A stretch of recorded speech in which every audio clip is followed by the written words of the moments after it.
ನಮ್ಮ ಪರವಾಗಿ ಅನ್ನೋಕ್ಕಿಂತ ಹೆಚ್ಚಾಗಿ ಸತ್ಯವನ್ನು ಎತ್ತಿಡಿದವರು ಎಲ್ಲರೂ ಹೀರೋಗಳೇ ಇವತ್ತು ನನಗೆ. ಆ್ಯಕ್ಚುಲಿ ನಾನು ಹೀರೋ ಅಲ್ಲ ಇಲ್ಲಿ. ನನಗೆ ಆ ಕಾನೂನು ಅರಿವು ಆಗಲಿ ಅಥವಾ ವಿದ್ಯಾಭ್ಯಾಸದ ಮಹತ್ವ ಆಗಲಿ ಅಥವಾ ಸಂವಿಧಾನದ ಅರಿವಾಗಲಿ ಅಥವಾ ತನ್ನ ಮಗಳಿಂದ ಕಲಿತು ನಾನು ಕೊಲ್ಲೋದು 2 ಸೆಕೆಂಡ್ ಇವ್ರನ್ನ ನಾನು ಕೊಲ್ಲಲ್ಲ, ಆದರೆ ಇವ್ರ ಮುಂದೆ ನಾವು ಚೆನ್ನಾಗಿ ಬದುಕಬೇಕನ್ನೋ ಆಸೆ, ಅಲ್ಲಿ ಎಲ್ಲ ಕಡೆ ಸಮಾನತೆ ಬರಲಿ ಅಂತ ಹೇಳೋದ್ರಲ್ಲಿ ನನಗನ್ಸುತ್ತೆ ಏನೂ ತಪ್ಪಿಲ್ಲ ಅಂತ. ಇತ್ತೀಚೆಗೆ ಅಂಬೇಡ್ಕರು ಅಥವಾ ಅಂಬೇಡ್ಕರ್ ಚಿಂತನೆಗಳನ್ನು ಎಲ್ಲರೂ ಕೂಡ ಸ್ವೀಕಾರ ಮಾಡೋ ಒಂದು ಇದು ಕಾಣ್ತಾ ಇದೆ. ಬಟ್ ಇಲ್ಲಿವರೆಗೆ ಕೇವಲ ಅಂಬೇಡ್ಕರ್ ಅಂದರೆ ದಲಿತ ಸಮುದಾಯ ಅದನ್ನು ಇದು ಮಾಡ್ಕೊಂಡು ಬಂದಿದ್ದು ತಪ್ಪು ಕಲ್ಪನೆ ಅಲ್ವಾ ಅದು? ತಪ್ಪು ಕಲ್ಪನೆ ಅಂತ ಯಾರು ನಮ್ಮಂತವ್ರು ಹೇಳ್ತೀವಿ. ನೀವು ಜೈ ಭೀಮ್ ಅಂದಾಗ ನಮಗೆ ಖುಷಿ ಆಗುತ್ತೆ. ನಾಯಕ ನಟರು ಅದಕ್ಕೆ ಮುಂದೆ ಬರಬೇಕು, ಅದಕ್ಕೆ ಒಂದು ಧೈರ್ಯ ಮಾಡಬೇಕು. ನಾವು ಬರಿಬೋದು, ಇದು ಮಾಡ್ಬೋದು, ಬಟ್ ಆ ಧ್ವನಿ ಎತ್ತಕ್ಕೆ ಆ ಧ್ವನಿ ಪರ ಬೇಕಲ್ವ, ಅದು ತುಂಬ ಕಷ್ಟ ಇದೆ ಇಲ್ಲಿ, ಎಸ್ಪೆಷಲಿ ಕನ್ನಡದಲ್ಲಿ. ಸಿನಿಮಾದ ವಿಲನ್ ಸಣ್ಣ ದನಿ ಅಂತ ಕೊಟ್ಟಿದ್ರ, ಒಂದು ಹೆಸರು ಕೊಟ್ಟಿಲ್ಲ, ಯಾಕೆ? ದೊಡ್ಡ ದಣಿ ಅಲ್ಲ, ಸಣ್ಣ ದಣಿ ಅಂದರೆ ಪರಂಪರೆನೂ ಹೇಳುತ್ತೆ. ಬಟ್ ಈ ನಡುವೆ ಸಿನಿಮಾ ಅಂದರೆ ಗ್ಲಾಮರ್, ಸಿನಿಮಾ ಅಂದರೆ ಸ್ಟಾರ್ಡಮ್. ನಿಮ್ಮ ಪ್ರಕಾರ ಯಾವುದು ಇದು ಎರಡರಲ್ಲಿ ಕೊಡಲಿನ ಸಂವಿಧಾನ? ಸಂವಿಧಾನ. ನಾವು ಯಾವತ್ತೂ ನಾವು ಬೇರೆ ನೀವು ಬೇರೆ ಅಂತೆಲ್ಲೂ ಹೇಳ್ತಾ ಇಲ್ಲ ಸರ್, ಹೇಳ್ತಾ ಇಲ್ಲ. ನಾವೆಲ್ಲ ಒಂದೇ.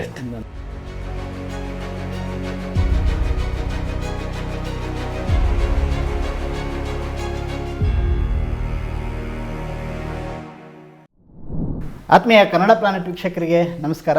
ನಾನು ನಿಮ್ಮ ಹರ್ಷಕುಮಾರ್ ಕೊಗ್ವೆ.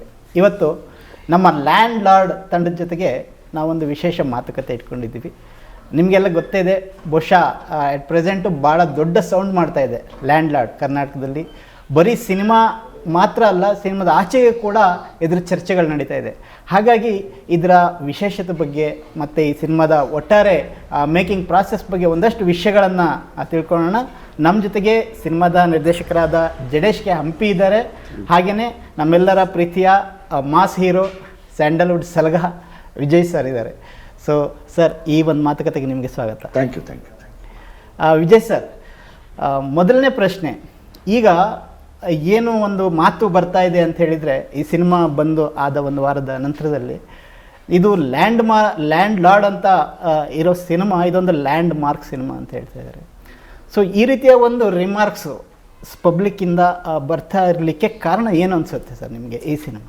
ಆ ನಿರ್ದೇಶಕರು ಮಾಡಿರುವಂಥ ಕತೆ, ಆ ಕಥೆಯ ವಿಷಯ ಮತ್ತು ಅದರಲ್ಲಿರುವಂಥ ಸಂದೇಶಗಳು ಇವತ್ತು ಇಷ್ಟು ದೊಡ್ಡ ಮಟ್ಟಕ್ಕೆ ಚರ್ಚೆ ಆಗ್ತಾಯಿದೆ ಅಂದರೆ ನಮ್ಮಲ್ಲಿ ಇರುವಂಥ ಎಲ್ಲ ವಿದ್ಯಾವಂತರಿಗೆ ನಾನು ನಿಮ್ಮ ವಾಹಿನಿ ಮೂಲಕ ಥ್ಯಾಂಕ್ಸ್ ಹೇಳೋಕ್ಕೆ ಇಷ್ಟಪಡ್ತೀನಿ. ಇವತ್ತು ಆ ವಿದ್ಯಾವಂತರುಗಳು ಕೈ ಎತ್ಕೊಂಡಿದ್ದಕ್ಕೇ ಇವತ್ತಿಷ್ಟು ದೊಡ್ಡ ಮಟ್ಟಕ್ಕೆ ಚರ್ಚೆ ಆಗ್ತಾಯಿದೆ. ಅಂದರೆ ಯಾವುದು ಸರಿ ಅದನ್ನು ಹೆಚ್ಚಿಗೆ ಎಲ್ಲರೂ ಹೇಳ್ತಾ ಬರಿತಾ ಮನೆಗೂ ಮುಟ್ಟಿಸ್ತಾ ಇದ್ದಾರಲ್ಲ. ಸೊ ಹಂಗಾಗಿ ನಾನು ಅವ್ರಿಗೆ ಚಿರಋಣಿ ಆಗಿರ್ತೀನಿ. ಖಂಡಿತ ಸರ್, ಇದರಲ್ಲಿ ನಿರ್ದೇಶಕರ ಪಾತ್ರ ಇರುತ್ತೆ. ಜಡೇಶ್ ಸರ್, ಈಗ ಯಾವ ಧೈರ್ಯದ ಮೇಲೆ ಈ ಸಿನಿಮಾವನ್ನು ನೀವು ಕೈಗೆತ್ಕೊಂಡ್ರಿ ಅಂತ ಒಂದು ಪ್ರಶ್ನೆ.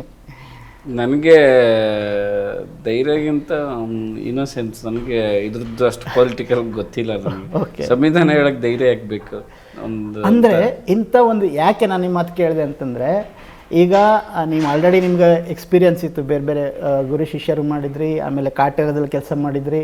ಬಟ್ ನೀವೇ ಇಂಡಿಪೆಂಡೆಂಟಾಗಿ ನಿಂತು ಡೈರೆಕ್ಟ್ರಾಗಿ ಇಂಥ ಸಲಗ, ಆಮೇಲೆ ರಾಜ್ ಬಿ ಶೆಟ್ಟಿ, ರಚಿತಾರಾಮ್, ಇಂಥ ದೊಡ್ಡ ತಾರಾಗಣ ಇಟ್ಕೊಂಡು ಮಾಡಲಿಕ್ಕೆ ಧೈರ್ಯ ಬೇಕು ಸರ್. ಅಂದರೆ ಈ ಥರದ ಕಂಟೆಂಟ್, ಈ ಥರದ ಸಿನಿಮಾ ಮಾಡೋದಕ್ಕೆ ಸೊ ಆ ಒಂದು ಇದು ಹೇಗೆ ಬಂತು ನಿಮಗೆ ಅಂತ? ಅಂದರೆ ಹಿಂದೆ ಹೇಳಿ ಅದರಲ್ಲಿ ಸಕ್ಸಸ್ ಆಗಿದ್ದೆ. ಬಟ್ ಇದು ಇನ್ನೊಂದು ಅವೆರಡು ಸಿನಿಮಾಗಿಂತ ಇನ್ನೂ ಡೆಪ್ತಾಗಿ ಹೇಳಬೇಕಿತ್ತು ನಾನು. ಅಂದರೆ ಇನ್ನೂ ಆ ಪಾತ್ರದ ನೋವು, ಆಳ ಬೇರೆಯೇ ಆಗಿತ್ತು ರಾಚ. ಇದು ನಾವು ಹಿಂದಿನ ಸಿನಿಮಾಗಳೇ ಸ್ವಲ್ಪ ಎಕ್ಸ್ಟರ್ನಲ್ ಆ್ಯಂಡ್ ಆ್ಯಕ್ಟ್ ಅಂದರೆ ಒಂದು ತೇಲ್ಸಿ ಬಿಟ್ಟಿದ್ವಿ. ಬಟ್ ಈ ಸಿನಿಮಾದಲ್ಲಿ ಇನ್ನೂ ಭ್ರಷ್ಟಾಚಾರ, ಆಳ, ಅದ್ರ ನೋವು, ಅದನ್ನ ಎಲ್ಲರಿಗೆ ಮನಕ್ಕೆ ಮುಟ್ಟಿಸ್ಬೇಕಾಗಿತ್ತು. ಸೊ ಎಲ್ಲ ನನಗೆ ಕೊರಗಿತ್ತು ಹಿಂದಿನ ಸಿನಿಮಾಗಳಲ್ಲಿ, ಇನ್ನೂ ಉಳಿದಿದ್ದಲ್ಲ ಅಂತ. ಸೊ ಅದು ಈ ಸಿನಿಮಾದಲ್ಲಿ ನನಗೆ ನೆರವೇರಿತು. ಧೈರ್ಯ ಅಂದರೆ ಆಲ್ರೆಡಿ ನುಗ್ಗಿದ್ದೀವಿ. ಸೊ ಸತ್ಯ ಹೇಳೋಕ್ಕೆ ಧೈರ್ಯ ಇರಲೇಬೇಕು. ಯಾಕಂದರೆ ಇಷ್ಟು ಹೇಳಕ್ಕೆ ನಮ್ಗೆ ಧೈರ್ಯ ಇಲ್ಲ ಅಂದ್ರೆ ಸಿನಿಮಾ ಯಾಕೆ ಮಾಡ್ತೀವಿ ನಾವು? Correct sir. ವಿಜಯ್ ಸರ್, ಈಗ ಇದು ಯಾಕೆ ಲ್ಯಾಂಡ್ ಮಾರ್ಕ್ ಅಂತ ಹೇಳಿದರೆ, ಇದು ಒಂದು ಈಗ ಸಾಮಾನ್ಯ ಒಂದು ಸಿನಿಮಾನ ಲ್ಯಾಂಡ್ ಮಾರ್ಕ್ ಅಂತ ಹೇಳ್ಬೇಕಾದ್ರೆ ಅದು ಹಳೆ ಪರಂಪರೆ ಮುರಿದಾಕಿರುತ್ತೆ, ಇಲ್ಲ ಹೊಸ ಪರಂಪರೆ ಕಟ್ಟಿಕೊಟ್ಟಿರುತ್ತೆ. ಆ ಡೈರೆಕ್ಷನ್ನಲ್ಲಿ ಈ ಲ್ಯಾಂಡ್ ಲಾರ್ಡ್ ಸಿನಿಮಾ ಒಂದು ಸಾಧನೆ ಅಂತ ಎಲ್ಲರೂ ಕೂಡ ಹೇಳ್ತಿರೋವಂಥದ್ದು. ಇಂಥ ಒಂದು ಸಿನಿಮಾವನ್ನು ನೀವು ಒಪ್ಕೊಳ್ಳೋಕ್ಕೆ ಇವ್ರು ಬಂದು ನಿಮಗೆ ಕತೆ ಹೇಳಿದಾಗ ನಿಮ್ಮಲ್ಲಿ ಯಾವ ರೀತಿಯ ಒಂದು ಆಲೋಚನೆ ತಯಾರಿ ಇತ್ತು? ಯಾಕಂದ್ರೆ ನೀವು ಹಿಂದೆ ಭೀಮಾ ಸಿನಿಮಾ ಮಾಡಿದ್ದು ಅದು ಕೂಡ ಒಂದು ಸೋಷಿಯಲ್ ಮೆಸೇಜ್ ಇರೋವಂಥದ್ದು. ಬಟ್ ಇದಾಗಲ್ಲ, ಇದು ನೇರವಾಗಿ ಸಮಾಜದಲ್ಲಿ ಏರು ಪೇರು ಮೇಲು ಕೀಳು ಇಂಥದನ್ನೆಲ್ಲ ಹೇಳೋವಂಥ ಸಿನಿಮಾ. ನಿಮ್ಮ ಥಾಟ್ ಪ್ರಾಸೆಸ್ ಏನಿತ್ತು ಸರ್? ಇವ್ರು ಬರೋಕ್ಕಿಂತ ಮುಂಚೆ ಏನಿತ್ತು, ಬಂದ ಮೇಲೆ? ಆ್ಯಕ್ಚುಲಿ ನನ್ನ ಹೋರಾಟವು ಅದೇ ಕೂಡ. ಸೊ ಹಂಗಾಗಿ ಎರಡು ಮ್ಯಾಚ್ ಆಗೋಯ್ತು. ಇಲ್ಲಾಂದ್ರೆ ಇಷ್ಟು ಚೆನ್ನಾಗಿ ಬರ್ತಿರ್ಲಿಲ್ಲ. ನಾನು ಮಾತಾಡಲ್ಲ ಬಿಡು, ನಾನು ಆ್ಯಕ್ಟ್ ಮಾಡಲ್ಲ ಬಿಡು, ನನಗೆ ಆ ಥರ ಮಾಡಿಸು, ಈ ಥರ ಮಾಡಿಸು, ನನಗಲ್ಲ ಬಿಡು ಇದು ಅಂತ ಹೇಳ್ಬಿಡ್ತಾ ಇದ್ದೆ. ಇಬ್ಬರದು ಆ ಥಾಟ್ ಪ್ರೊಸೆಸ್ಗಳು ಒಂದೇ ಆಗಿರೋದ್ರಿಂದ ಇವತ್ತು ಇಷ್ಟು ದೊಡ್ಡ ಮಟ್ಟಕ್ಕೆ ಚರ್ಚೆ ಆಗ್ತಾ ಇದೆ. ಕರೆಕ್ಟು. ಒಂದ್ಸರಿ ಇವ್ರು ಹೇಳಿದರು, ಇದು ಈ ಸಿನಿಮಾ ಮೇಕಿಂಗ್ ಪ್ರಾಸೆಸ್ ಒಂದು ಜರ್ನಿ ಇದು ಅಂತ ಹೇಳಿದರು ಒಂದು ಇಂಟರ್ವ್ಯೂನಲ್ಲಿ. ಸರಿ, ಈ ಜರ್ನಿ ನಿಮಗೆ ಅಂದರೆ ಈ ಸಿನಿಮಾ ಶುರುವಾದಾಗಿಂದ ಈಗ ರಿಲೀಸ್ ಆಗೋವರೆಗೆ ಈ ಜರ್ನಿನ ಹೆಂಗೆ ನೋಡ್ತೀರಾ ಸರ್ ನೀವು? ಅದೊಂದು ಒಳ್ಳೆ ರೆವಲ್ಯೂಷನ್ ಅಂತ ವಿಚಾರದಲ್ಲಿ ಒಂದು ಆಗುವಂಥ ಈ ಪಯಣ ಸರ್. ಅಂದರೆ ಹೌದಾ, ಇಷ್ಟೊಂದೆಲ್ಲ ವಿಷಯಗಳಿದೆಯಾ, ಇಷ್ಟೆಲ್ಲ ನಾವು ಉತ್ತರ ಕೊಡಬೇಕಾಗತ್ತಾ ಅಲ್ವಾ? ಈ ಹಿಂದೆ ಯಾವ ಸಿನಿಮಾಗೆ ಹಿಡ್ದಿಲ್ಲ, ಇದಕ್ಕೆ ಹಿಡಿತವ್ರೆ. ಹೌದು, ಇಷ್ಟೆಲ್ಲ ಉತ್ತರಗಳು ಕೊಡಬೇಕಾಗತ್ತಾ, ಇಷ್ಟೆಲ್ಲ ಆಲೋಚನೆಗಳು ಅಪ್ಪ ಅವ್ರು ಮಾಡ್ತಾ ಇದ್ದಾರಾ, ಅಥವಾ ಯಾಕೆ ಹಿಂಗೆ ಇದು ಅಂದರೆ ಹೌದಾ, ಹಂಗಾರೆ ಇದು ಸೆನ್ಸಿಟಿವ್, ತುಂಬ ಸೆನ್ಸಿಟಿವ್ ವಿಷಯನೇ ಅಲ್ವಾ?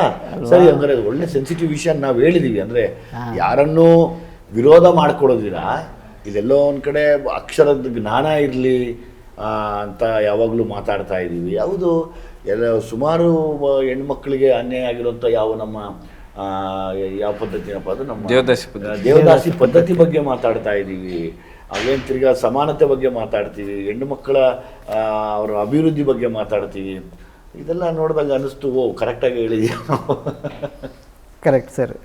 ಅದೇ ಸರ್, ಈಗ ಈ ಸಿನಿಮಾ ನೋಡಿದಾಗ, ಸಿನಿಮಾದಲ್ಲಿ ರಾಚೇನಾಗಿ ನಿಮ್ಮ ಪಾತ್ರ ನೋಡಿದಾಗ ಬಹುಶಃ ನೀವು ಬರೀ ಅಭಿನಯ ಮಾಡಿಲ್ಲ ಅಂತ ಅನಿಸುತ್ತೆ, ನೀವು ಆ ಪಾತ್ರನೇ ಆಗಿ ಜೀವಿಸಿದ್ದೀರಾ ಸರ್.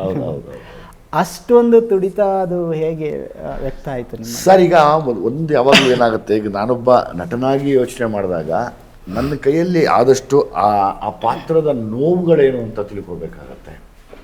ಕರೆಕ್ಟ್. ಅದಕ್ಕೆ ಸ್ಪಂದಿಸ್ಬೇಕಾಗತ್ತೆ.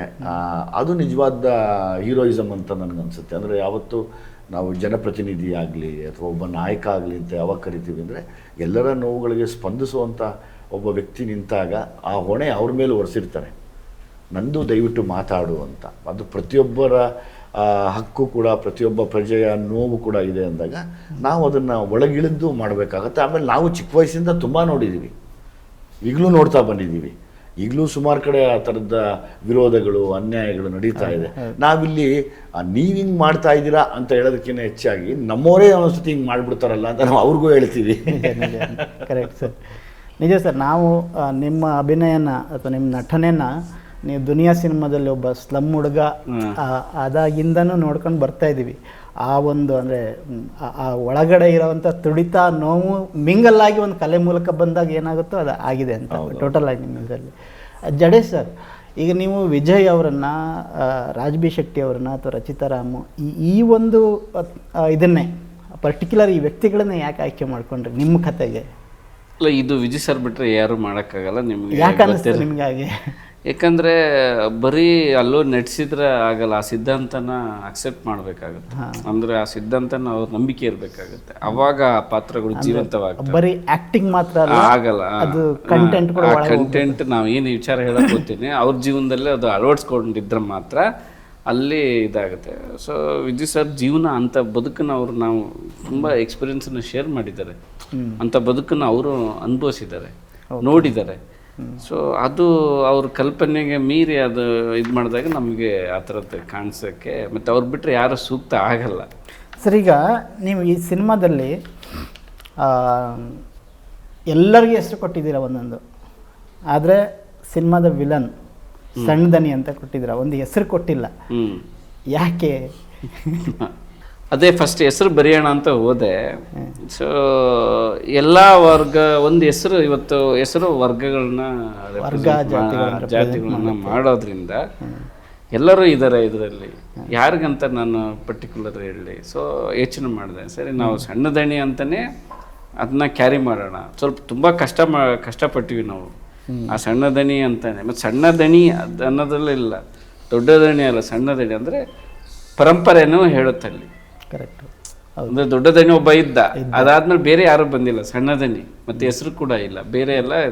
ಸೊ ಅಷ್ಟೇ ಆ್ಯಂಗಲ್ ಥಿಂಕ್ ಮಾಡಿ ಆ ನೇಮ್ನ ಆ ಥರ ಸಣ್ಣ ದಣಿ ಅಂತಲೇ ನಾವು ಕರೆಯೋಕ್ಕೆ. ಅದು ಭಾಳ ಒಳ್ಳೆ ನಡೆ ಅಂತಲೂ ಕೂಡ ಅನ್ನಿಸ್ತು. ಹೌದು ಸದ್ಯ ಇದರಲ್ಲಿ ತುಂಬ ಕ್ಯಾಲ್ಕುಲೇಟೆಡ್ ಆಗಿ ಇರ್ಬೋದು, ಬಟ್ ಅದು ಅದೇ ಆಗಬೇಕಿತ್ತು. S S.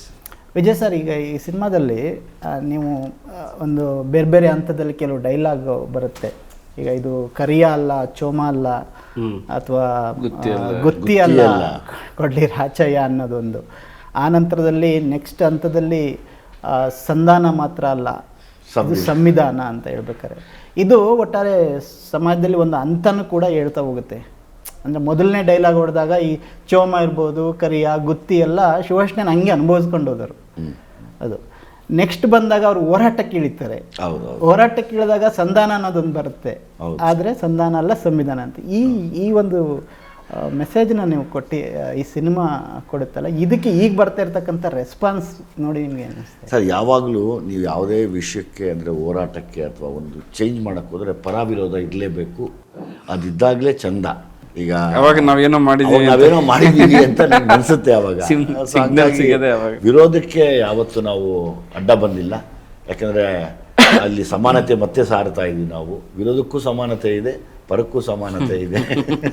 ಸರ್, ನೀವು ಹೇಳ್ತೀರಾ ಸಮಾನತೆ ಸಂವಿಧಾನ ಅಂತ ಹೇಳ್ತೀರಾ, ಬಟ್ ಸೊಸೈಟಿ ಇವನ್ನೆಲ್ಲ ಅಷ್ಟು ಸಲೀಸಾಗಿ ತಗೊಳ್ಳೋದಿಲ್ಲ. ಯಾಕಿದು ಇಷ್ಟೊಂದು ಚರ್ಚೆವಾದ ಅಂದರೆ ಇಲ್ಲಿ ಸಮಾನತೆ ಅಂದರೆ, ಸಂವಿಧಾನ ಅಂದರೆ, ಅಂಬೇಡ್ಕರ್ ಅಂದರೆ ಒಂದು ನಿರ್ದಿಷ್ಟ ಜಾತಿ ವರ್ಗ ಅಂತಲೇ ನೋಡ್ಕೊಂಡು ಬರೋಂಥ ಸಿಚುವೇಶನ್ ಇದೆ. ನೀವೇ ಹೇಳಿದ್ರಿ. ಈಗಲೇ ಫಾರ್ ಎಕ್ಸಾಂಪಲ್ ನಾವು ಒಂದು ಮಿಡಲ್ ಕ್ಲಾಸ್ OBCಗಳಿಂದ ಬಂದಿದ್ದರೆ ನಾವು ಮೇಲ್ಗಡೆಯಿಂದ ಒಳಗಾಗ್ತಿರ್ತೀವಿ, ಕೆಳಗಡೆ ಮಾಡ್ತಾ ಇರ್ತೀವಿ, ಶೋಷಣೆ ಮಾಡ್ತಾ ಇರ್ತೀವಿ. ಹೀಗಾಗಿ ಇದನ್ನು ಎಲ್ಲರೂ ಒಂದೇ ಥರ ತಗೊಳ್ಳೋದು ಭಾಳ ಕಷ್ಟ ಇದೆ. ಈ ರಿಸ್ಕ್ ಫ್ಯಾಕ್ಟ್ರ್ ಇದು ಒಂದು ಇಂಥ ಸಿನಿಮಾ ಮಾಡುವಾಗ. ನಿಮಗೆ ಇದರ ಲೆಕ್ಕಾಚಾರ ಇದ್ರ ಬಗ್ಗೆ ಯೋಚನೆ ಮಾಡಿದ್ರ? ಸರ್, ಜನ ಹೆಂಗೆ ರಿಸೀವ್ ಮಾಡ್ಬೋದು, ಯಾರು ರಿಸೀವ್ ಮಾಡ್ಕೋಬೋದು ಇದನ್ನು?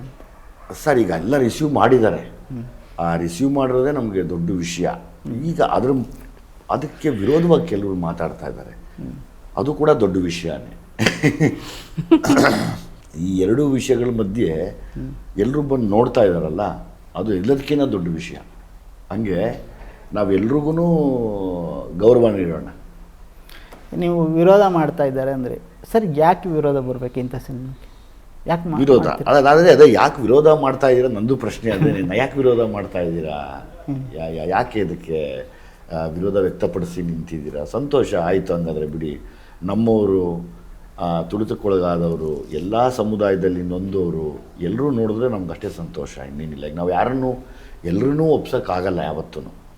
ಈಗ ಒಂದು ಮದುವೆ ಮನೆಗೆ ಹೋದ್ರೇ, ಮದುವೆಗೆ ಬರೋ ನೆಂಟ್ರೇನೆ ಅದಕ್ಕೆ ಉಪ್ಪಿಲ್ಲ, ಇದಕ್ಕೆ ಹುಳಿ ಇಲ್ಲ, ಇದಕ್ಕೆ ಖಾರ ಇಲ್ಲ, ಆ ತೆಂಗಿನಕಾಯಿ ಸ್ವಲ್ಪ ದೊಡ್ಡದು ಕೊಡಬೇಕಾಗಿತ್ತು, ಆದರೂ ಪರವಾಗಿಲ್ಲ ಮದುವೆ ಚೆನ್ನಾಗಾಯಿತು ಅಂತಾರಲ್ಲ. ಹಂಗೆ ಒಂದು ಊಟಕ್ಕೆ ಹೋದರೆ, ನಾನ್ ವೆಜ್ ಊಟಕ್ಕೆ ಎಲ್ಲ ಚೆನ್ನಾಗಿ ಮಾಡಿದರು, ಆ ಚಿಕನ್ಗೆ ಸ್ವಲ್ಪ ಮಸಾಲೆ ಜಾಸ್ತಿ ಹಾಕ್ಬಿಟ್ಟಿದ್ರು ಅಂತ, ಹಂಗೆ ಊಟನೂ ಮಾಡಿರ್ತಾರೆ, ತಿಂದಾದ್ಮೇಲೆ ಮಸಾಲೆ ಜಾಸ್ತಿ ಆಯಿತು, ಉಪ್ಪು ಜಾಸ್ತಿ ಆಯಿತು ಅಂತಾರೆ. ಹಂಗೆ ಕಮೆಂಟ್ಗಳು ಬಂದೇ ಬರ್ತಾರೆ. Correct. Sir, Kannada cinema industry ಈ ಥರ ಸಿನಿಮಾನ ಹೆಂಗೆ ಸ್ವೀಕಾರ ಮಾಡಿದೆ? ನಿಮ್ಗೆ ರೆಸ್ಪಾನ್ಸ್ ಬಂತ? ಯಾರಾದರೂ ಮಾತಾಡಿದ್ರಾ? ಸರ್, ಶಿವಣ್ಣ ನೋಡಿದ್ರು, ನಮ್ಗೆ ಆ ಖುಷಿನ ವ್ಯಕ್ತಪಡಿಸೋಕ್ಕೆ ಆಗಲ್ಲ ಸರ್. ಅಂದರೆ ಅಷ್ಟು ದೊಡ್ಡ ಮನುಷ್ಯ ಬಂದು ಸಿನಿಮಾ ನೋಡಿ ಚೆನ್ನಾಗಿದೆ ಅಂತ ಹೋಗೋದಿದೆಯಲ್ಲ ಸರ್, ಅದಕ್ಕಿಂತ ಇನ್ನೇನು ಬೇಕು ಸರ್ ನಮಗೆ? ಅವರು ಖುಷಿ ವ್ಯಕ್ತಪಡಿಸಿದ್ರು ಸಿನಿಮಾ ನೋಡಿ, ತುಂಬ ಖುಷಿ ವ್ಯಕ್ತಪಡಿಸಿದ್ರು ಸರ್. ಜೊತೆಯಲ್ಲಿ ಇವತ್ತು ನಮ್ಮ ಪರವಾಗಿ ಅನ್ನೋಕ್ಕಿಂತ ಹೆಚ್ಚಾಗಿ ಸತ್ಯವನ್ನು ಎತ್ತಿಡಿದವರು ಎಲ್ಲರೂ ಹೀರೋಗಳೇ ಇವತ್ತು ನನಗೆ. ಆ್ಯಕ್ಚುಲಿ ನಾನು ಹೀರೋ ಅಲ್ಲ, ಇಲ್ಲಿ ಸತ್ಯವನ್ನು ಎತ್ತಿಡಿದಂಥ ಎಲ್ಲರೂ ಹೀರೋಗಳು, ಪ್ರತಿಯೊಬ್ಬರು ಹೀರೋಗಳು. ಹಿಡಿದಿದ್ದಾರಲ್ಲ, ಈ ಧ್ವನಿಗೆ ಆಗಿದ್ದಾರಲ್ಲ, ಅವರು ಪ್ರತಿಯೊಬ್ಬರು ನಿಜವಾದ ಹೀರೋಗಳು. ಅಲ್ಲಿ ಪ್ರತಿಯೊಬ್ಬರ ಆತ್ಮದಲ್ಲಿ ಸೇರಿ ಇವತ್ತು ಬರೆಸ್ತವ್ರೆ. ಎಕ್ಸಾಕ್ಟ್ಲಿ. ಅದು ಎಷ್ಟೋ ಜನದ ಕೂಗದು. ಸರ್, ಈಗ ಕೊಡ್ಲಿ ರಾಚಯ್ಯ ಒಂದು ಹಂತದಲ್ಲಿ ಕೊಡಲಿನ ಪ್ರತಿಪಾದಿಸ್ತಾನೆ, ಇನ್ನೊಂದು ಹಂತದಲ್ಲಿ ಸಂವಿಧಾನನ ಪ್ರತಿಪಾದಿಸ್ತಾನೆ. ನಿಮ್ಮ ಪ್ರಕಾರ ಯಾವುದು ಇದು ಎರಡರಲ್ಲಿ, ಕೊಡಲಿನ ಸಂವಿಧಾನ? ಸಂವಿಧಾನ. ಹೇಗೆ ಸರ್? ಆದರೆ ಸಿನಿಮಾನೇ ಹೇಳುತ್ತೆ ಕೊಡ್ಲಿನೂ ಕೆಲಸ ಬೇಕು ಅಂತ. ಅಲ್ಲ, ನಾನೇ ಒಂದೊಂದ್ಸತಿ ಕೊನೆಯಲ್ಲಿ ಹೇಳ್ತೀನಲ್ಲ, ಎಲ್ಲದಕ್ಕಿಂತ ಎಂಡಾಗಿ ನನಗೆ ಇವ್ರನ್ನ ಸಾಯಿಸೋದು ದೊಡ್ಡ ವಿಷಯ ಅಲ್ಲ.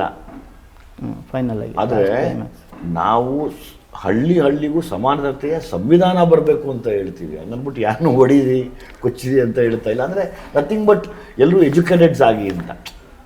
Correct sir.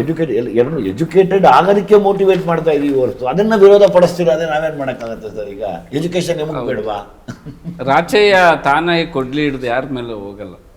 ಅವ್ರ ಅನ್ಯಾಯ ಆದ್ಮೇಲೆ ಪ್ರೊಟೆಕ್ಷನ್ ಮಾಡಲೇಬೇಕಾಗುತ್ತೆ. ಅದು ಸಂವಿಧಾನದಲ್ಲೂ ಇದೆ, ಪ್ರೊಟೆಕ್ಷನ್ ಮಾಡ್ಕೊಳ್ಳೋದು. ಸರಿಗ ಬೇರೆ ಸಿನಿಮಾಗಳು ನೀವು ಹಿಂದೆ ಮಾಡಿರೋ ಬೇರೆ ಸಿನಿಮಾಗಳಲ್ಲೂ ಕೂಡ ಹಿಂಸೆ ಇದೆ, ಕತ್ತಿ ಕೊಡ್ಲಿ ಮಚ್ಚು ಹಿಡಿಯೋದಿದೆ, ಇದರಲ್ಲೂ ಇದೆ. ಪರ್ಟಿಕ್ಯುಲರ್ ಆದ ಮಾತು ನೋಡಿದ್ರೆ ಏನು ವ್ಯತ್ಯಾಸ ಅನ್ಸುತ್ತೆ ಸರ್? ಈಗ ನನ್ನ ಯಾವುದೇ ಸಿನಿಮಾಗಳು ತೊಗೊಂಡ್ರು ಅನ್ಯಾಯದ ವಿರುದ್ಧನೇ ಹೋರಾಡಿದ್ದೀನಿ ನಾನು. ಇವತ್ತು ಕೂಡ ಅನ್ಯಾಯದ ವಿರುದ್ಧ. ಅಲ್ಲಿ ನಾವೇನು ಮಾಡ್ತಾ ಇದ್ದೀವಿ, ಈಗ ಕೊಡ್ಲಿ ರಾಚಯ್ಯ ಈ ಪಾತ್ರಧಾರಿ, ಯಾರು ಈ ಸಿನಿಮಾ ಪಾತ್ರಧಾರಿಯ ಕೊಡ್ಲಿ ರಾಚಯ್ಯ ಒಬ್ಬ ಅವಿದ್ಯಾವಂತ. ಆದರೆ ಮನೆಯಲ್ಲಿ ಒಂದು ಮಗುನ ಓದಿಸಿ, ಹೆಣ್ಮಗುನ, ನಿನ್ನಿಂದ ನಾನು ಕಲ್ತ್ಕೋತೀನಮ್ಮ, ನನಗೆ ಆ ಕಾನೂನು ಅರಿವಾಗಲಿ ಅಥವಾ ವಿದ್ಯಾಭ್ಯಾಸದ ಮಹತ್ವ ಆಗಲಿ ಅಥವಾ ಸಂವಿಧಾನದ ಅರಿವಾಗಲಿ ಅಥವಾ ತನ್ನ ಮಗಳಿಂದ ಕಲಿತು ನಾನು ಕೊಲ್ಲೋದು 2 ಸೆಕೆಂಡ್ ಇವ್ರನ್ನ ನಾನು ಕೊಲ್ಲಲ್ಲ, ಆದರೆ ಇವ್ರ ಮುಂದೆ ನಾವು ಚೆನ್ನಾಗಿ ಬದುಕಬೇಕನ್ನೋ ಆಸೆ, ಅಲ್ಲಿ ಎಲ್ಲ ಕಡೆ ಸಮಾನತೆ ಬರಲಿ ಅಂತ ಹೇಳೋದ್ರಲ್ಲಿ ನನಗನ್ಸುತ್ತೆ ಏನೂ ತಪ್ಪಿಲ್ಲ ಅಂತ. ಸರ್ ಸರ್ ಮತ್ತು ನಿಮ್ಮ ಮಗಳ ಪಾತ್ರ, ರಾಚಯ್ಯನ ಮಗಳ ಪಾತ್ರದಲ್ಲಿ ರಿತನ್ಯ ಅವರು ತುಂಬ ಚೆನ್ನಾಗಿ ಇದು ಮಾಡಿದ್ದಾರೆ.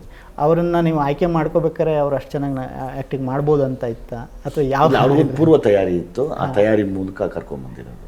ಅಂದರೆ ಇದಕ್ಕೋಸ್ಕರ ಇದಕ್ಕೋಸ್ಕರ ಅವರು ಒಬ್ಬ ನಮ್ಮ ಫ್ರೆಂಡ್ ಧನಂಜಯ್ ಅಂತ ನೀನಾಸಮ್ ಅವರು, ಅವರ ಈ ಪಾತ್ರಕ್ಕೆ ಅವ್ರನ್ನ ಅಂದರೆ ಇದೇ ಪಾತ್ರನೇ ಇಟ್ಕೊಂಡು ಅವರು ಒಂದು ಮಂತ್ ವರ್ಕ್ಶಾಪ್ ಮಾಡಿದ್ರು. ಓಕೆ. ಸೊ ಅದು ನಮ್ಗೆ ತುಂಬ ಅನುಕೂಲ ಆಯಿತು. ಯಾಕಂದರೆ ಸಾರ್ ಜೊತೆ, ರಾಜ್ಬಿ ಸಾರ್ ಜೊತೆ, ರಚಿತಾ ಇವ್ರು ದೊಡ್ಡವ್ರ ಜೊತೆ ಅವರು ಒಂದು ಕಾನ್ಫಿಡೆಂಟ್ ಲೆವೆಲ್ ಇದ್ದಾಗಬೇಕು. ಬೇಸಿಕ್ಲಿ ಅವ್ರು ತುಂಬ ಆಸಕ್ತಿ ಆ್ಯಕ್ಟಿಂಗ್ ಅಂತಂದರೆ ಮಾಡ್ತಾರೆ. ನಾವು ಡಬ್ಬಿಂಗಲ್ಲಿ ನಮ್ಮ ಇಂಜಿನಿಯರ್ ಹೇಳ್ತಿದ್ದೆ ಕನ್ನಡದ ಪ್ರಿಯಮಣಿ ಸರ್ ಅವರು ಅಂತ. ಇಲ್ಲ, ತುಂಬ ಭವಿಷ್ಯ ಇದೆ ಹೌದು ನಟನೆಯಲ್ಲಿ ಅಂತ. ಸರ್, ಈಗ ಈ ಸಿನಿಮಾದ ಒಂದು ವಿಶೇಷತೆ ಅಂದರೆ ನಾನು ಅಬ್ಸರ್ವ್ ಮಾಡಿದ್ದು, ಸಾಮಾನ್ಯವಾಗಿ ಎಲ್ಲ ಸಿನಿಮಾಗಳಲ್ಲೂ ಎಂಡ್ ರೋಲ್ಸ್ ಇರ್ತವೆ, ಮಹಿಳಾ ಪಾತ್ರಗಳಿರ್ತವೆ, ಅದು ಸಾಮಾನ್ಯವಾಗಿ ಪೂರಕವಾಗಿರ್ತಾರೆ. ಬಟ್ ಇಲ್ಲಿ ಎಲ್ಲ ಪಾತ್ರಗಳು ಕೂಡ, ಅದು ಉಮಾಶ್ರೀ ಇರ್ಬೋದು, ರಿತನ್ಯ ಇರ್ಬೋದು, ರಚಿತಾ ರಾಮ್ ಇರ್ಬೋದು, ಈ ಭಾವನಾರಾವ್ ಇರ್ಬೋದು, ಎಲ್ಲವೂ ತುಂಬ ಒಂದು ಮೇಜರ್, ಒಂದು ಬಹಳ ಇಂಪಾರ್ಟೆಂಟ್ ಸಿಗ್ನಿಫಿಕೆಂಟ್ ಪಾತ್ರ ವಹಿಸ್ತವೆ. ಸೊ ಈ ಮಹಿಳಾ ಪಾತ್ರಗಳನ್ನು ನೀವು ಹೆಂಗೆ? ಸರ್, ನಾನು ಲ್ಯಾಂಡ್ ಲಾರ್ಡು ಒಂದು ಬರೀ ಒಂದು ವ್ಯಕ್ತಿ ಕತೆ ಅಲ್ಲ, ಅದು ಒಂದು ಊರಿನ ಕತೆ. ಅದಕ್ಕೆ ನಾನು ಅಷ್ಟು ವ್ಯವಸ್ಥೆ ಇಟ್ಟಿದ್ದೀನಿ. ಇವಾಗ ನನಗೆ ಅಷ್ಟು ಕಂಟೆಂಟ್ ಬೇಕಾಗಿರ್ಲಿಲ್ಲ, ಒಂದೇ ಸಾಕು ಒಂದು ಸಿನಿಮಾ ಮಾಡೋಕ್ಕೆ. ದೇವದಾಸಿ ಪದ್ಧತಿ ಇಡ್ತೀನಿ, ಅಕ್ಷರ ಇಡ್ತೀನಿ, ಹೆಣ್ಮಕ್ಳು ಓದಬೇಕು ಅಂತ ಹೇಳ್ತೀನಿ, ಹೆಣ್ಮಕ್ಳ ಕೈ ಸಂವಿಧಾನ ಹೇಳಿಸ್ತೀನಿ. ಅಂದರೆ ಒಂದೊಂದು ಕ್ಯಾರೆಕ್ಟರ್ ಒಂದೊಂದು ಸರ್ವೈವಲ್ ಥಾಟಲ್ಲಿರುತ್ತೆ. ಅದೇ ಅವಾಗ ಅದು ಊರಾಗುತ್ತೆ. ಬರೀ ಇವರು ಭೂಮಿ ಇಟ್ಕೊಂಡೇ ನಾನು ಬರ್ಕೋಬೋದಿತ್ತು, ಇನ್ನೂ ಡೆಪ್ತ್ ಮೀನಿಂಗ್ ಎಲ್ಲ ಹೋಗ್ಬೋದಿತ್ತು. ಇಲ್ಲ, ನನಗೆ ಒಂದು ಊರು ಕಟ್ಟಬೇಕು, ಕೋಲಾರದ ಒಂದು ಹಳ್ಳಿ ಕಟ್ಟಬೇಕು. ನಿಮಗೆ ಕತೆಗಿಂತನೂ ಕೂಡ ಒಂದು ಊರಿನ, ಹೌದು, ಆ ಊರಲ್ಲಿ ಇವೆಲ್ಲ ಇದ್ದಾವೆ. ಅಲ್ಲಿ ಕಾಸಿಗಾಗಿ ಹೋರಾಟ, ಕಾಸಿನ ಕ್ರಾಂತಿ ಇದೆ. ಸೊ ದಬ್ಬಾಳಿಕೆ, ಬಟ್ ಅದು ಹಲವಾರು ವಿಚಾರಗಳನ್ನು ಒಟ್ಟಿಗೆ ತಂದು ಗುಡ್ಡೆ ಹಾಕ್ದಂಗೆ ಆಗುತ್ತೆ. ನೀಟಾಗಿ ಒಂದು ಊರು ಕಟ್ಟಿದ್ದೀನಿ ನಾನು, ನೀಟಾಗಿ ಇದು ಮಾಡಿದ್ದೀನಿ. ಅದು ಅವಕ್ಕೆ ಎಷ್ಟೆಷ್ಟು ಇಂಪಾರ್ಟೆಂಟ್ ಕೊಡಬೇಕೋ ಅದನ್ನು ನಾನು ಇದು ಮಾಡಿಕೊಂಡು, ಅದೇ ನಾನೇ ಚಾಲೆಂಜ್ ತೊಗೊಂಡು ಅದು ನೀಟಾಗಿ ಕಟ್ಕೊಂಡು ಹೋಗಿದ್ದೀನಿ. ಸೊ ಇಲ್ಲಿ 4 ಹೆಣ್ಮಕ್ಳು ಪಾತ್ರ, ಅದು ಭಾಳ ವಿಶೇಷ ಈ ಸಿನಿಮಾದಲ್ಲಿ. ಸರ್, ಈಗ ಈ ಪಾತ್ರದಲ್ಲಿ ಅದೇ ಈ ರಿತನ್ಯ ರಾಚಯ್ಯನ ಮಗಳು ಒಂದು ಹಂತದ ನಂತರದಲ್ಲಿ ಡಿಸೈಡ್ ಮಾಡಿಕೊಂಡು ಕಾನ್ಷಿಯಸ್ ಆಗಿ ರಾಚಯ್ಯ ಓದಿಸಿರ್ತಾನೆ, ಅವಳಿಗೆ ಓದಿಸಿ ಪೊಲೀಸ್ ಕೆಲಸ ಮಾಡಿರ್ತಾಳೆ. ಸೊ ಈ ರೀತಿಯ ಒಂದು ಶಿಕ್ಷಣದ ಮೂಲಕನೇ ಬದಲಾವಣೆ ತರಬೇಕು ಅನ್ನೋ ಒಂದು ಸಂದೇಶನ ಕೊಡ್ತಾ ಇದೆ ಈ ಸಿನಿಮಾದಲ್ಲಿ. ಇದು ಬಹುಶಃ ಈ ಸಿನಿಮಾದಲ್ಲಿ ಹೆಚ್ಚು ಫೋಕಸ್ ಆಗಿದೆ ಅನಿಸುತ್ತಾ? ಈಗ 100% ಆಗಿದೆ ಸರ್. ಈಗ ಸರ್ ನಮಗೆ ಸಿಗುವಂಥ 2 ಗಂಟೆ 30 ನಿಮಿಷದೊಳಗಡೆ ನಾವೇನೆಲ್ಲ ಹೈಲೈಟ್ ಮಾಡ್ಬೋದು, ಏನೆಲ್ಲ ವಿಷಯಗಳನ್ನ ಮುಟ್ಟಿಸ್ಬೋದು, ಏನೆಲ್ಲ ಸಂದೇಶವಾಗಿ ಹೊರಗಡೆ ಬರುತ್ತೆ, ಅದ್ರ ಮೇಲೆ ತುಂಬ ಗಮನ ಕೊಟ್ಟಿರ್ತೀವಿ ಸರ್. ಯಾಕಂದ್ರೆ ನಮಗೆ ಇರುವಂಥ ಕಾಲಾವಕಾಶನೇ ಅಷ್ಟು. ಅದಕ್ಕಾಗಿ ನಾವು ದುಡ್ದಿರ್ತೀವಿ, ಅದಕ್ಕಾಗಿ ಯೋಚನೆ ಮಾಡಿರ್ತಾರೆ ರೈಟರ್ಗಳು. ನಮ್ಮಲ್ಲಿ ಶ್ರೀಕಾಂತ್ ಅಂತ ಒಬ್ಬ ಹುಡುಗ, ಮಂಜುನಾಥ್ ಅಂತ ಹೇಳಿ ಒಬ್ಬ ಹುಡುಗ, ಅವರೆಲ್ಲ ಕೂತು ಡೈರೆಕ್ಟ್ರಿಂದ ತುಂಬ ಹಗಲು ರಾತ್ರಿ ಯೋಚನೆ ಮಾಡಿ, ನಮ್ಮ ಶ್ರೀಕಾಂತ್ ಅಂತ ತುಂಬ ಅದ್ಭುತವಾದ ಪ್ರತಿಭೆ, ಅವ್ರಿಗೆ ಎಲ್ಲೂ ಪಾಪ ಹೊರಗಡೆ ಬರ್ತಿಲ್ಲ, ಆದಷ್ಟು ಜಲ್ದಿ ಕರ್ಕೊಂಡ್ಬಂದು ಮಾತಾಡಿಸ್ತೀವಿ. ಅವರೆಲ್ಲ ತುಂಬ ಡೈರೆಕ್ಟ್ರಿಗೆ ಸಪೋರ್ಟಿವ್ ಆಗಿ ನಿಂತು, ಅವರ ಯೋಚನಾ ಶಕ್ತಿಗಳು ಚೆನ್ನಾಗಿದೆ ಸರ್. ಇವತ್ತು ಅವರೆಲ್ಲ ಅಷ್ಟು ಯೋಚನೆ ಮಾಡೋದಕ್ಕೆ ಅಲ್ವಾ ಸರ್ ಇಷ್ಟು ದೊಡ್ಡ ಮಟ್ಟಿಗೆ ಚರ್ಚೆ ಆಗ್ತಾ ಇರೋದು ಇದು. ಈ ಜನ ಈಗ ಸರ್ ಬೇರೆ ಸಿನಿಮಾಕ್ಕಿಂತ ಈ ಸಿನಿಮಾಕ್ಕೆ ಪ್ರತಿಕ್ರಿಯೆ ಬೇರೆ ಥರ ಮಾಡ್ತಾ ಇದ್ದಾರೆ. ಈಗ ದುನಿಯಾ ವಿಜಯನ್ ಎಷ್ಟು ದಿನ ನೋಡಿದ್ದು ಇದು ಬೇರೆ, ಈ ಸಿನಿಮಾ ಆದಮೇಲೆ ನೋಡ್ತಿರೋದು ಬೇರೆ. ಇದು ಏನು ಅನ್ನಿಸ್ತಾ ಇದೆ ಸರ್ ನಿಮಗೆ? ಇನ್ನು ಜವಾಬ್ದಾರಿ ಜಾಸ್ತಿ ಮಾಡೋದಷ್ಟೇ. ಇದರಲ್ಲೊಂದು ರಿಸ್ಕ್ ಫ್ಯಾಕ್ಟ್ರಿ ಇದೆ ಅನ್ಸಲ್ವ ನಿಮಗೆ? ಸರ್, ಹುಟ್ಟಿಂದ ಒಂದ್ಸತಿ ಮನುಷ್ಯ ಹುಟ್ಟಿದ ಮೇಲೆ ಅವನು ಸಾಯೋವರೆಗೂ ಅವನು ರಿಸ್ಕ್ ತೊಗೊಳ್ದಿರ ಬದುಕದೇ ಇದ್ದರೆ ಅಚೀವ್ಮೆಂಟ್ ಮಾಡೋಕ್ಕಾಗಲ್ಲ ಸರ್. ಅವತ್ತು ಇದನ್ನು ರಿಸ್ಕ್ ಅನ್ಬಾರ್ದು ಸರ್. ನಾನು ತುಂಬ ಪ್ರೀತಿಯಿಂದ ಮಾಡಿರೋದು, ಅದನ್ನ ಯಾಕೆ ರಿಸ್ಕ್? ಸರ್, ನಾನು ಯಾಕೆ ರಿಸ್ಕ್ ಅಂತ ಇದ್ದೀನಿ ಅಂತ ಹೇಳಿದರೆ, ಇತ್ತೀಚೆಗೆ ಅಂಬೇಡ್ಕರು ಅಥವಾ ಅಂಬೇಡ್ಕರ್ ಚಿಂತನೆಗಳನ್ನು ಎಲ್ಲರೂ ಕೂಡ ಸ್ವೀಕಾರ ಮಾಡೋ ಒಂದು ಇದು ಕಾಣ್ತಾ ಇದೆ. ಬಟ್ ಇಲ್ಲಿವರೆಗೆ ಕೇವಲ ಅಂಬೇಡ್ಕರ್ ಅಂದರೆ ದಲಿತ ಸಮುದಾಯ ಅದನ್ನು ಇದು ಮಾಡ್ಕೊಂಡು ಬಂದಿದ್ದು ತಪ್ಪು ಕಲ್ಪನೆ ಅಲ್ವಾ? ಅದು ತಪ್ಪು ಕಲ್ಪನೆ ಅಂತ ಯಾರು ನಮ್ಮಂಥವ್ರು ಹೇಳ್ತೀವಿ. ನೀವು ಜೈ ಭೀಮ್ ಅಂದಾಗ ನಮಗೆ ಖುಷಿ ಆಗುತ್ತೆ ಆಯಿತಾ, ನಮ್ಮಂಥವ್ರಿಗೆ ನಮ್ಮ ಪರವಾಗಿ ಒಬ್ಬರು ಸಿಕ್ಕಿದ್ರು ಅಂತೇಳಿ ಈ ಸಮುದಾಯಗಳಿಗೆ ಖುಷಿ ಆಗುತ್ತೆ. ಬಟ್ ಇಡೀ ಸೊಸೈಟಿ ಹಂಗಿಲ್ಲ. ಒಂದು ದಿವಸ ಮುಗಿಸೋಣ ಬಿಡಿ. ಅದನ್ನ ನೀವು ಸಾಧ್ಯ ಆಗದ, ಅದ್ರ ಬಗ್ಗೆ ನಿಮ್ಗೆ ಎಷ್ಟು ಭರವಸೆ ಇದೆ ಸರ್? ಅದನ್ನ ಖಂಡಿತವಾಗ್ಲೂ ಭರವಸೆ ಇರೋದಕ್ಕೆ ಅಲ್ವಾ ಈಗ, ಯಾಕಂದ್ರೆ ಒಬ್ಬ ದಲಿತ ಮತ್ತು ಆಲ್ರೆಡಿ ನಾವು ಅಂಬೇಡ್ಕರ್ ಚಿಂತನೆ ಇಟ್ಕೊಂಡವ್ರ ಜೈ ಭೀಮ್ ಅನ್ನೋದು ನಮ್ಗೆ ಖುಷಿ ಅಷ್ಟೇ. ಈಗ ನಾವು ಓದ್ಕೊಂಡ್ವಿ, ನಾವು ಓದಕ್ಕೆ ಶುರು ಮಾಡಿದ್ವಿ, ನಾವು ಓದ್ತಾ ಅದು ಕರೆಕ್ಟು ಅನ್ನಿಸ್ತು. ನಿಮ್ಗೊಂದು ಕರೆಕ್ಟ್, ನಮಗೊಂದು ಕರೆಕ್ಟ್ ಅನಿಸುತ್ತೆ, ನಡೀಲಿ ಇದು. ಒಂದು ದಿವಸ ಎಲ್ಲವೂ ಅರ್ಥ ಆಗುತ್ತೆ ಸರ್. ಅದಕ್ಕೆ ಈಗಾಗಲೇ ಒಂದು ದೊಡ್ಡ ಸಮುದಾಯನೇ ಒಂದಷ್ಟು PhD ಮಾಡ್ತಾ ಇದ್ದಾರೆ, ಒಂದಷ್ಟು ಮಕ್ಕಳಿಗೆ ತಿಳಿಸ್ತಾ ಇದ್ದಾರೆ, ಎಷ್ಟೋ ಮಕ್ಕಳಿಗೆ ಆ ಸೌಲಭ್ಯ ಹೋಗ್ತಾ ಇದೆ. ಇಲ್ಲಿ ನಾವು ಯಾವತ್ತೂ ನಾವು ಬೇರೆ ನೀವು ಬೇರೆ ಅಂತೆಲ್ಲೂ ಹೇಳ್ತಾ ಇಲ್ಲ ಸರ್. ಹೇಳ್ತಾ ಇಲ್ಲ, ನಾವೆಲ್ಲ ಒಂದೇ ಅಂತೇಳಿ. ನಾವು ಯಾವತ್ತಿದ್ರೂ ಒಂದೇ. ನಾವು ಯಾಕೆ ಈ ಕಿತ್ತಾಡ ಮಾಡಬೇಕು? ಇರೋದೇ ವೆರಿ ಶಾರ್ಟ್ ಲೈಫ್ ಅಲ್ವಾ ಸರ್? ಈ ಲೈಫಲ್ಲಿ ಒಂದು ದಿವಸ ನಾನು ಯಾವುದಕ್ಕೋಸ್ಕರನೋ ಬೇಡದಕ್ಕೋಸ್ಕರ ಕಿತ್ತಾಡ್ಕೊಂಡು ಸಮಯ ವ್ಯರ್ಥ ಮಾಡ್ಕೊಂಡು ಅನ್ನೋಕ್ಕಿಂತ ಹೆಚ್ಚಾಗಿ ಒಳ್ಳೆ ಚಿಂತನೆಗಳಿಗೆ ಒಳಗಾಗಿದ್ದೆ ನಾನು ಜೀವನದಲ್ಲಿ ಅಂತ ಅಟ್ಲೀಸ್ಟ್ ನಿಮ್ಗೆ ಸಾಯೋ ಟೈಮಲ್ಲಿ ಆದರೂ ಒಂದು ಪ್ರಜ್ಞೆ ನಿಮ್ಮನ್ನು ಅದು ಶಬಾಷ್ ಅನ್ಬೇಕು.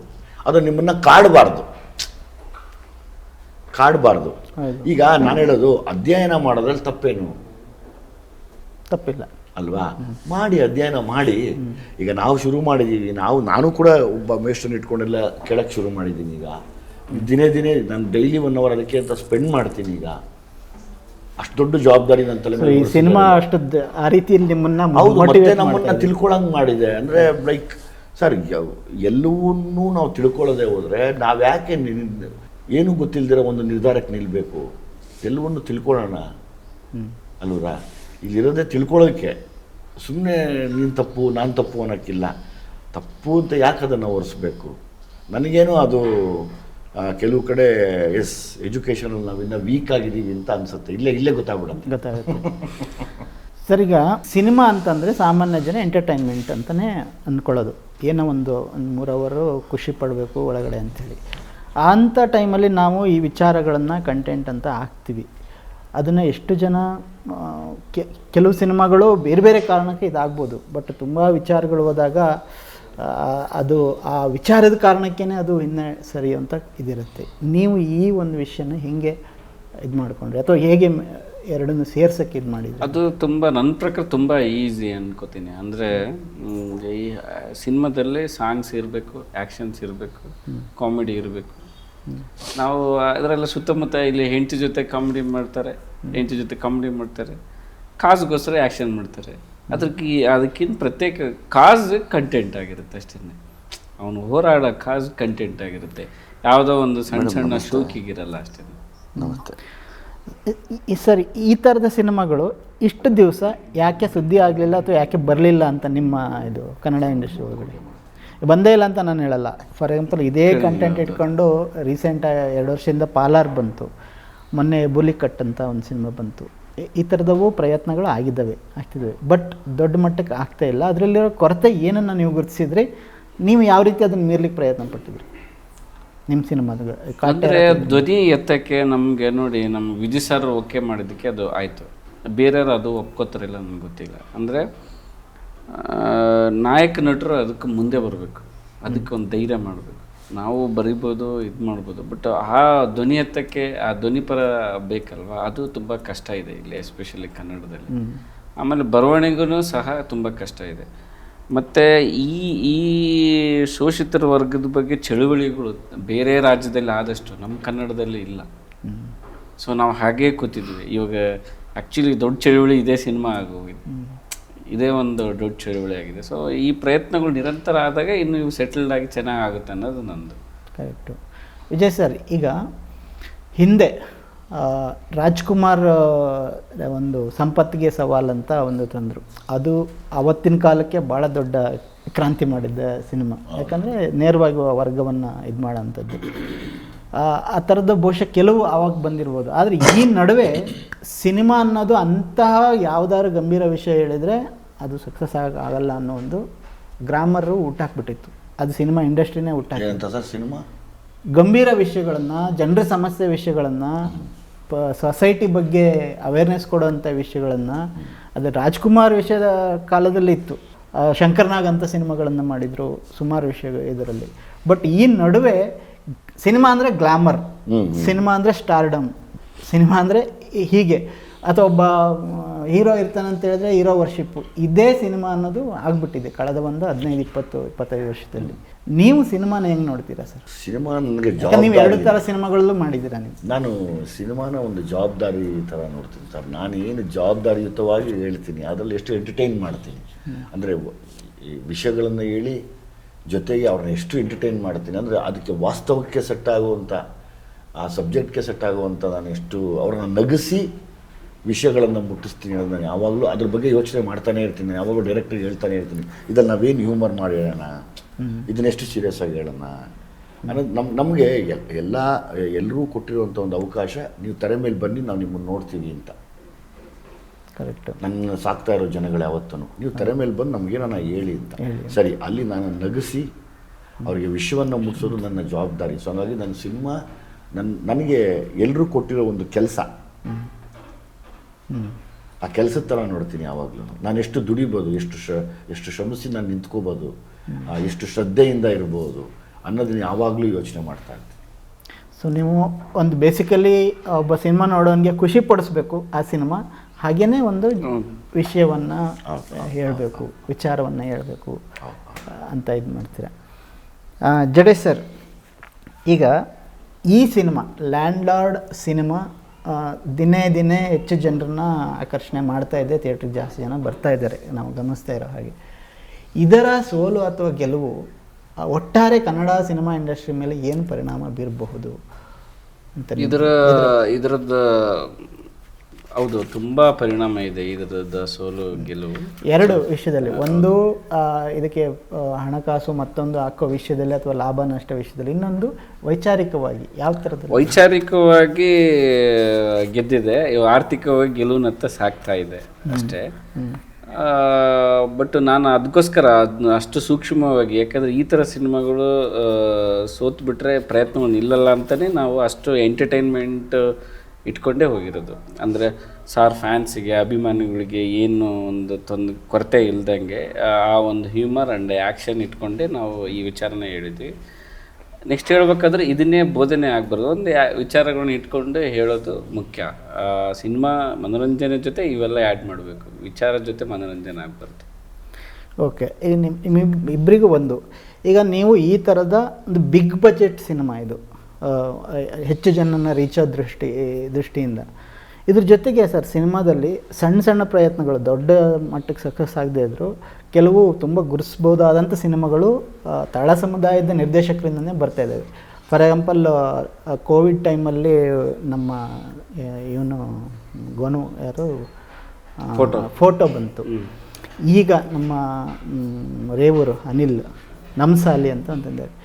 ಇದಕ್ಕೆ ದೊಡ್ಡ ತಾರಾಗಣ ಬೇಡ, ದೊಡ್ಡ ಇದು ಬೇಡ, ಬಟ್ ಇವು ಕೂಡ ಮೆಸೇಜ್ ಕೂಡ ಇಂಪಾರ್ಟೆಂಟು. ನೀವಿಬ್ಬರು ಸಿನಿಮಾ ಮೇಕರ್ಸ್ ಆಗಿ ಇಂಥ ಸಿನಿಮಾಗಳನ್ನು ಕೂಡ ಸಪೋರ್ಟ್ ಮಾಡುವ ಇದು ಹೆಂಗೆ ನೋಡ್ತೀರಾ, ಅಥವಾ ಅವುಗಳಿಗಿರೋ ಪಾತ್ರನ ಹೆಂಗೆ ನೋಡ್ತೀರಾ? ನಿಮ್ಮ ಕಡೆಯಿಂದ ಯಾವ ಥರ ಅದಕ್ಕೆ ಅಲ್ಲ, ಆ ಪ್ರಯತ್ನಗಳು ಆಗಬೇಕು. ಯಾಕಂದರೆ ಹೊಸಬ್ರು ಆ ಥರದ ಪ್ರಯತ್ನ ಆದಾಗೆ ನಮಗೆ ನೆಕ್ಸ್ಟ್ ಜನ್ರೇಷನ್ ಹೊಸ ಥಾಟ್ಸು ಬರೋದು. ಯಾಕಂದರೆ ನಾವು ಈಗ ವಿದ್ಯುಸಾರ ಇಟ್ಕೊಂಡಾಗ ಅವ್ರದ್ದೇ ಆದ ಒಂದು ಫ್ಯಾನ್ಸ್ ಫಾಲೋಯಿಂಗ್ ಇರುತ್ತೆ, ಅವ್ರದ್ದು ಒಂದು ಇರುತ್ತೆ, ಆದ್ರ ಸ್ಟೋರಿ ಟೆಲ್ಲಿಂಗ್ ಬೇರೆ ಫಾರ್ಮೇಟ್ ಆಗುತ್ತೆ. ಆ ಹೊಸಬ್ರು ಇಟ್ಟಾಗ ಇನ್ನೂ ಹತ್ತಿರವಾಗಿ ಕಥೆಯಾಗಿ ಮತ್ತು ಇನ್ನೂ ಹತ್ತಿರ ತಗೊಂಡೋಗೋ ಚಾನ್ಸ್ ತುಂಬ ಇದೆ. ಅವ್ರಿಗೆ ಆ ಕಂಫರ್ಟ್ ಇರುತ್ತೆ, ಅವ್ರಿಗೆ ಇನ್ನೂ ಮನದಟ್ಟು ಮಾಡುವಂಥ ಒಂದು ಫ್ರೀಡಮ್ ಇರುತ್ತೆ. ನಮಗೆ ಅದು ಇರಲ್ಲ.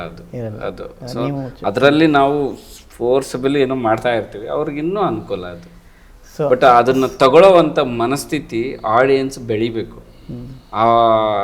ಎಲ್ಲರೂ ಅಂದರೆ ಯಾವ ವರ್ಗದ ಸಿನಿಮಾ ಮಾಡ್ತೀವಿ ಅವರೂ ಸಹ ಬೇರೆಯವರು ಸಹ ನೋಡುವಂಥ ಒಂದು ಮನಸ್ಥಿತಿ ಬೆಳಿಬೇಕಷ್ಟೆ. ಕರೆಕ್ಟು. ಸೊ ಈ ನಿಮಗೆ ನಾನು ಹೇಳೋದು, ಈಗ ನೀವು ದೊಡ್ಡ ಬಜೆಟ್ ಸಿನಿಮಾಗಳ ಜೊತೆಗೆ ಅಂಥ ಸಿನಿಮಾಗಳನ್ನು ಕೂಡ ಮಾಡುವ ಉದ್ದೇಶ ಇದೆಯಾ, ಅಥವಾ ಆ ಥರ ಪ್ರಯತ್ನಗಳು ಹೇಗಿದೆ ನಿಮ್ಮದು ಅಂತ? ನಮಗೆ ಪ್ರಯತ್ನಗಳ ಬಗ್ಗೆ ಯೋಚನೆ ಮಾಡಿದರೆ ಇವತ್ತು ಈ ಹೋರಾಟಕ್ಕೆ ನಿಂತಿದ್ದೀವಲ್ಲ, ಅದ್ರ ಬಗ್ಗೆ ತುಂಬ ಫೋಕಸ್ ಮಾಡ್ತಾ ಇದ್ದೀವಿ ಸರ್. ಆದರೆ ಎಲ್ಲವನ್ನೂ ಅಂದರೆ ಮುಂದೆ ಅನೌನ್ಸ್ ಮಾಡೋಣ ಅಂತ ಸರ್.